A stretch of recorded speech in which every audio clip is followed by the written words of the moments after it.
भगवान देवाधिदेव महादेव के पवित्र पशुपति व्रत को, जैसा कि शिव महापुराण के माध्यम से, लिंग पुराण के माध्यम से आप और हम शिव महापुराण में हमेशा श्रवण करते रहते हैं कि भगवान देवाधिदेव महादेव ने तारकासुर के 3 पुत्र तारकाक्ष, विदुम्माली और कमलाक्षकी को मारने के लिए संपूर्ण देवताओं को पशु बनाया, स्वयं उसके पति बनकर पशुपतिनाथ बनकर चले। जब तारकाक्ष, विदुम्माली, कमलाक्षकी तीनों का वध करने के लिए मेरे देवाधिदेव महादेव पहुंचते हैं और सारे देवता पशु बनकर तीनों को एक जगह पर एकत्रित कर भगवान शंकर अपना त्रिशूल लेकर मारने के लिए आतुर होते हैं। उसी समय भगवान एक पशु का बड़ा रूप धारण कर अपने सिंग से मारते हैं तो तारकाक्ष भगवान शिव के उस शीश को काट देता।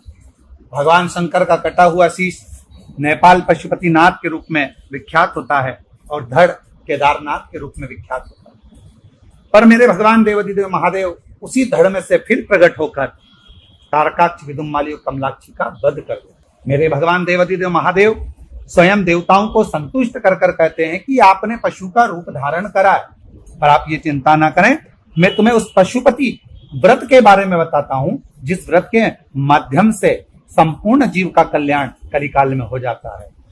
वह मुक्ति का उपाय सुनिए और उसे कीजिए। जो दिव्य पशुपत व्रत को करेगा वह पशुत्व से मुक्त हो जाएगा। यह सत्य तथा प्रतिज्ञत है। हे श्रेष्ठ देवताओं, एकाग्रचित्त होकर जो अन्य लोग भी मेरे पशुपत व्रत को करेंगे वे पशुत्व से मुक्त हो जाएंगे, इसमें संदेह नहीं है। जो निष्ठा पूर्वक 12 वर्ष, आधे 6 वर्ष, उससे भी आधे 3 वर्ष के अंतर और भी आधे से आधे क्रम में भी यदि पशुपति व्रत को धारण करता है वो मुझे ही प्राप्त करता है। शिव के ऐसे कहने पर देवताओं ने कहा ऐसा ही होगा। अतः समस्त देवता, असुर तथा मनुष्य शिवजी के पशु के, रुद्र पशुपति के उस पशुपात से मुक्त करने वाले जो पशु हैं उसे व्रत के द्वारा पशु प्रभाव को त्याग कर देने वाले उस पवित्र पावन व्रत को करते हैं। शिव जी का ये पशुपति व्रत जो संपूर्ण विश्व का कल्याण करने वाला है, संपूर्ण जगत का उद्धार करने वाला है, ऐसे पशुपति व्रत की महत्वता जानकर सभी देवताओं ने भी अपने क्रम में पाशुपत व्रत को धारण किया है और कर भगवान शिव की कृपा आशीर्वाद को प्राप्त किया है। श्री शिवाय नमस्तुभ्यं। पंडरीनाथ जी का मंदिर, हरि विठ्ठल के मस्तक पर शिवलिंग विराजमान। जैसे शिवलिंग का पूजन करते हो जलाधारी वगैरह सब है, ऐसी पंडरीनाथ हरि विठ्ठल के सिर पर शिवलिंग, जलाधारी सब विराजमान। पूरी भारत की भूमि पर एक ही मंदिर। चंद्रभागा के तट पर देवऋषि नारद ने तप करा। शंकर भगवान से विनती करी, भोलेनाथ आइए।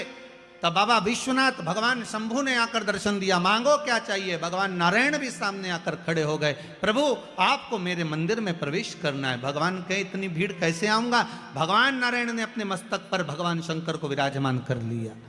कितना प्रेम होगा देवताओं में, भगवान विष्णु, भगवान शंकर, भगवान ब्रह्मा में।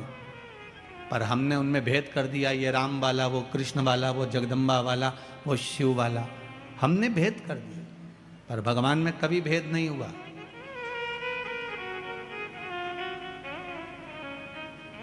भगवान में कभी भेद नहीं, तीनों एक है, तीनों में कोई विषमता नहीं है। बस हमारी दृष्टि का भेद हो सकता है। हम जैसा चश्मा लगाएंगे वैसा ही तो हमको दिखेगा। हम पहले भी आपको कहें, काला चश्मा लगाओगे सब काला दिखेगा, लाल चश्मा लगाओगे सब लाल दिखेगा, पीला लगाओगे तो पीला दिखेगा। कामी को कामी नजर आता है, अहंकारी को अहंकारी नजर आता है, तृष्णावान को तृष्णावान नजर आता है, साहूकार को साहूकार नजर आता है, बेईमान को बेईमान नजर आता है, ईमानदार को ईमानदार नजर आता है, धर्मात्मा को धर्मात्मा नजर आता है, पुण्यात्मा को पुण्यात्मा नजर आता है, संत को संत, भगवंत को भगवंत नजर आता है, साधु को सब साधु नजर आते हैं। आपकी दृष्टि जैसी होगी सामने की सृष्टि वैसी ही नजर आएगी। संत तुकाराम जी को रात्रि में नींद नहीं आ रही थी, दरवाजे के बाहर जाकर बैठ गए थे। वहां से 4 चोर चोरी करने जा रहे थे। तुकाराम जी को लगा इतनी रात को ना जाने किसको कौन सा काम अड़ गया, चलो मैं इनकी हेल्प कर देता हूं। संत थे, सब संत नजर आ गए, साधु को सब साधु नजर आ गए। संत तुकाराम जी उनकी हेल्प करने के लिए, उनको सहयोग करने के लिए उनके पीछे जाने लगे। चोरों ने विचार करा तुकाराम आ रहा है, किसी को बता देगा। एक चोर ने कहा चिंता मत करो, अपनी टोली में शामिल कर लो। अपनी टोली में? हाँ।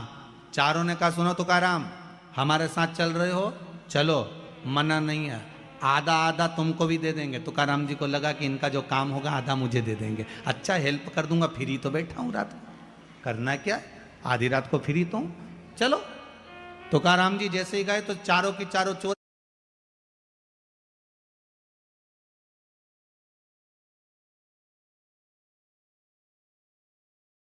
एक सेठ जी के घर में घुसने लगे, प्रवेश करने लगे। तुकाराम जी बोले मैं चलूं काम करने के लिए।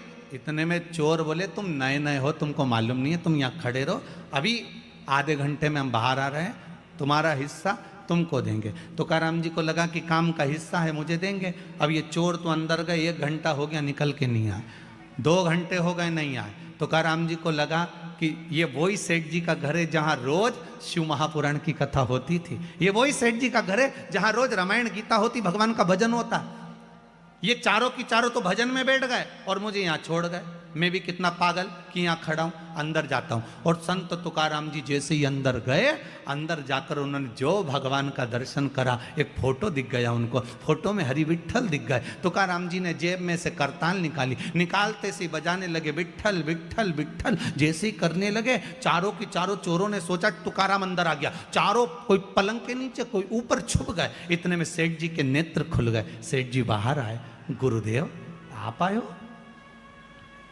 जिस गुरु को बुलाने के लिए मेरी जिंदगी लग गई, वो गुरु आज तक मेरे घर पर नहीं आया, आज आधी रात को मेरा गुरु मेरे दरवाजे पर आया। गुरुदेव आप आए हो, मैं अभी पानी लेकर आता हूं। और सेठ जी भागे पानी लेने के लिए। पानी लेने जैसे सेठ जी गए, वैसे वापिस लौट कर आ गए, पानी नहीं लाए। और लेने गए थे पानी, वापिस आए और आते से पूछा गुरुदेव आप तो कभी अकेले नहीं जाते थे, आज अकेले कैसे आ गए गुरुदेव। संत तुकाराम जी बोले कौन बोलता है अकेले आए, 2 पलंग के नीचे 2 ऊपर हैं। कहा कि